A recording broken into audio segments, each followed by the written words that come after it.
So I'm now going to show you how to work the edging on your coatigan. I'm starting with 2 squares. You're going to be working all the way around the bottom of your coatigan, from the front panels all the way around the edge of the front panel, all the way around the back, all the way around the edge of the second front panel. So start on the right side, join it in the far corner, the far right corner if you're right-handed, left if you're left. Chain 3 in that corner, and then you're going to make 1 double crochet in every stitch and every 2 chain space along. So for the bottom edging, we're actually skipping these 1 chain spaces. This pulls it in a tiny bit, just so that it gives it a little bit of a bringing in at the bottom. So yarn over into that first stitch, pull the yarn back through, gives you 3 loops on your hook, yarn over through 2, yarn over through 2, and that's your first double crochet made. 2 more, yarn over into the next stitch, pull the yarn back through, yarn over through 2, yarn over through 2, and another, and that's 3 double crochets made, and you've got your 3 chain that you started with. You're then going to repeat that in all of the stitches along to the 2 chain corner space at the other end of your square. And as I said, just for the bottom edging, we're skipping the 1 chain spaces. It will pull it in slightly, which you'll see working here, because often a cuff, a bottom edging on a jumper or a jacket, has a very, very slight decrease to it. You don't want it to flap about. So I'm just going to work along. Obviously I'm speeding along here, doing 1 double crochet in every stitch, skipping over the 1 chain spaces. This is only for the bottom, and you can see it just comes in a tiny amount. Last one of that group.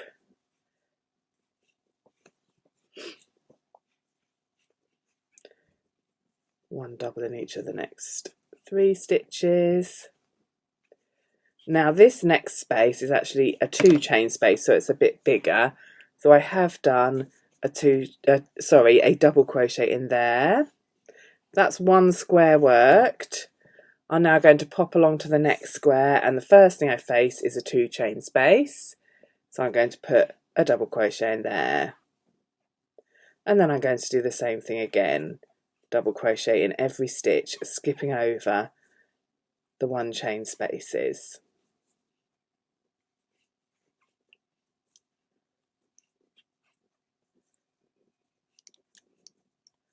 Okay, all the way along to the end, where there'll be just the 1 double crochet in the final chain 2 space. So I have worked all the way along to the final. You'll have gone all the way around the bottom of your coatigan, front panel, all the way around the back panel, all around the next front panel, 1 double crochet in the final 2 chain space. We're now going to do row 2. So for row 2, chain 3 in the air, and then turn your work. So we're now looking at the back of it. Now this is going to be a hefty big coatigan for you, so it does take a bit of weight. And what we're going to do is we're going to now work front post doubles and back post doubles to create a ribbing effect. So for a front post, you still put yarn over first. You find the post of the stitch, so not this one because I've just done a 3 chain for that one. Here's the next post, yarn over, and you're going to go under that post if you're right-handed from right to left, if you're left-handed from left to right, and on the front of the work. So under the post with the hook poking out the other side on the front of the work. Hook onto your yarn and pull that yarn back under the post to the starting point and slightly up in the air, and you've got your 3 loops on your hook. Yarn over through 2, yarn over through 2. So the front post sits forward on the work. Now we're going to do a back post. So yarn over, and this time the hook comes from behind the post. So you find the next post along, which is this one. So I've worked around that one. The next one is this one. Yarn over, push the hook up from behind the post, and then out the other side. Look, the hook is on the back of the work. So if I put it like that, the hook is behind the work. You have to pull all the work forward in order to see that the hook has gone underneath that post. Grab the yarn and put it back through out of the post. So it's just literally going under the post and back through to the starting point. You're still behind the work. And then yarn over through 2, yarn over through 2. So that back post double sits at the back of the work. And that's what's going to create this ribbing effect. You're alternating between a front and a back. So front next, yarn over, find the next post, keep your hook on the front of the work and go under that post and out the other side, pull it back through, yarn over through 2, yarn over through 2. Back post, yarn over from behind, pull it back through, your work is behind, your hook and your loops are all behind the work. Yarn over through 2, yarn over through 2. So you alternate that back post, front post all the way along to the other end. So I've gone all the way along, alternating front post, back post. I just want to show you how to work this final 3 chain. This is row 2. So I've done a back post, so I'm going to put a front post around this final 3 chain. Like so. And then you're going to do a 3 chain in the air, turn your work over, and now you're looking at the front of it, the right side, and you're going to repeat that. Can you see it's coming in? I'm just going to move my camera out so you can see it's coming in ever so slightly where we haven't worked in those 1 chain spaces. And I'm going to do front post, back post again. Because we've turned it over, what was a back post now looks like a front post. So you need to remember always to work a front post around a front post and a back post around a back post. You might find that a bit confusing, but just remember if it's raised to the front, it's a front post. This was a back post, it's now a front post where I've turned it over. So yarn over, go under the front post of the front post, pull the yarn back through, yarn over through 2, yarn over through 2. The next one is behind the work, it's a back post, so we do a back post around there. And that's how you create that ribbing effect. Front post. I've just written an interview for Simply Crochet magazine, and they asked me what I found difficult about crochet when I was learning. I said this front post, back post flummoxed me at first. Now I love it and use it all the time.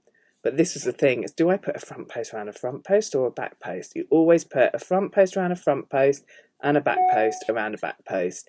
Even if, as you go along, you think, oh, actually that didn't go quite right. I've got 2 back posts in a row. Just do 2 back posts in a row again. Unless you're a perfectionist, you want to take it out. We always have these conversations about how people feel different about their crochet. But I'm going along, all the way along. Front post, back post, all the way along. Okay, so I'm just going to say now, for the edging that goes all the way up the side panels around the hood and back down, you do exactly the same again, except that you are going to work this time in the 1 chain spaces. So when you do your first row of trebles, you'll do, doubles in US terms, you'll do a 3 chain, and 1 double crochet in each of the 3 stitches and 1 double crochet in the 1 chain space. Double crochet in each of the 3 stitches, 1 double crochet in the 1 chain space. That's the only difference. Then you'll continue your front post, back post as we have before. And you do 5 rounds of that on the front. And I've actually done 6 around the front and the hood. And the only thing left to show you is the sleeve. So for the sleeve, you're going to have a loop like this that you're going to work around. I've just joined my 2 together. You'll have 4 squares joined together. Let's just straighten that up. You're going to join in any stitch at the back. So just put your hook through any of the stitches and join yarn A. And it says, really importantly, that you're going to treat the chain space as a stitch.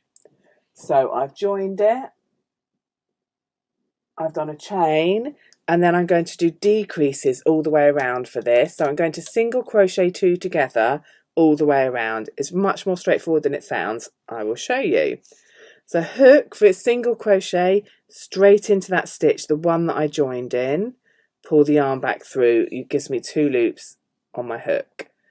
But I'm going to join 2 together, so I'm going to go straight in the next stitch, pull the yarn back through, and that gives me 3 loops on the hook. To join them together, I do yarn over and through all 3. So I've pulled 2 stitches together to make 1 stitch, so it's a single crochet decrease. I hope I said decrease before, it's just popped into my head, did I say increase? So apologies if I did, it's a decrease. We're then going in the next stitch, pull the yarn back through, and in the chain space, treating that as a stitch, pull the yarn back through, gives you your 3 loops, yarn over through all 3. You repeat that all the way around, so there's a slight decrease on the cuff. In the next stitch, pull the yarn back through, in the following, pull the yarn back through, gives you 3, yarn over through all 3, and it will pull it in as you go around. And because you're working in the round, you will slip stitch at the end of the row, at the end of the round. We didn't need to do that with the edging on the bottom and around the edge because we didn't have anything to join it to. But because we're working in the round, and then I'll hop into the next space and into the next stitch, joining 2 together all the time, every time, all the way around. So you're halving the total number of stitches when you count the chain space as a stitch. I've put stitch counts on there, reluctantly to be honest, because I don't think you need them, but they are there to help you if you want them. Really, 1 or 2 stitches out isn't going to make a difference, but as we're back to that conversation about perfectionism, decreasing all the way around, back to the beginning, and slip stitch. Oh, hang on, I'm not there. I thought I was there, but I've got here.